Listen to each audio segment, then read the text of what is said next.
Bismillahirrahmanirrahim. Assalamualaikum warahmatullahi wabarakatuh. Apa kabar semuanya? Semoga kita semua selalu dalam keadaan sehat walafiat. Oke, untuk video kali ini kita akan membahas mengenai pengambilan keputusan. Pengertian pengambilan keputusan menurut para ahli. Yang pertama menurut George R. Terry. Menurut George R. Terry menyatakan bahwa pengambilan keputusan ialah suatu pemilihan alternatif tingkah laku atau kelakuan tertentu dari dua atau lebih alternatif yang ada. Yang kedua, menurut S.P. Siagian. Menurut S.P. Siagian menyatakan bahwa pengambilan keputusan ialah sebuah pendekatan yang sistematis terhadap sebuah hakikat alternatif yang dihadapi dan mengambil suatu tindakan yang menurut perhitungan adalah suatu tindakan yang paling tepat. Yang ketiga, menurut James A. F. Stoner, pengambilan keputusan ialah suatu proses yang digunakan untuk memilih suatu tindakan yang sebagai cara pemecahan masalah. Sedangkan menurut Kuswardini tahun 2006, pengambilan keputusan ialah seorang individu yang tidak merasa puas dengan sebuah situasi yang ada atau dengan prospek situasi yang mendatang, dan yang memiliki otoritas untuk berinisiatif dalam mengambil langkah untuk menanggulangi suatu keadaan tersebut. Nah, itu pengertian pengambilan keputusan menurut para ahli. Selanjutnya kita masuk ke materi macam-macam pengambil keputusan. Yang pertama ada keputusan auto-generate.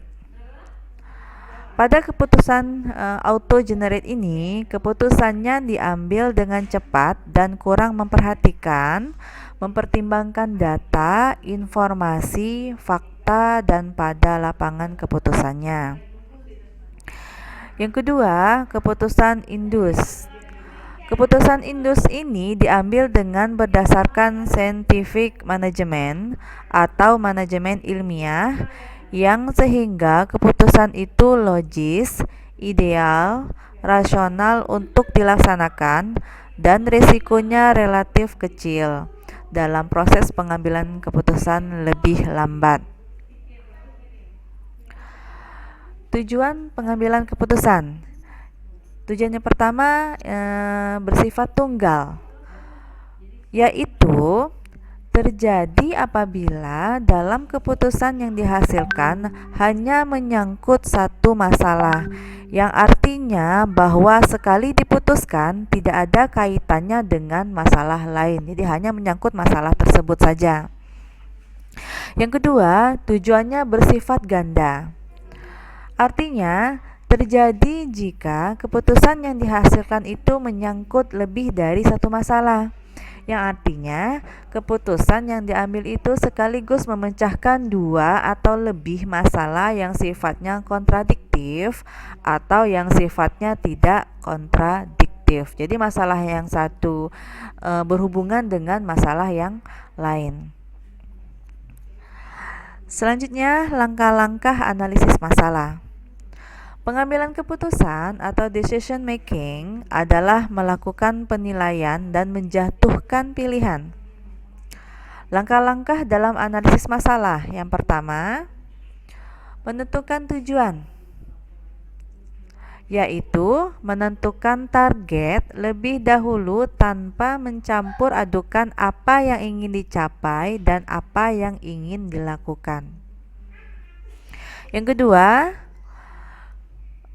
langkah mengumpulkan fakta, yaitu dengan mempelajari catatan-catatan yang relevan, peraturan dan kebiasaan yang berlaku, membicarakan dengan orang yang bersangkutan untuk mengetahui pendapatnya.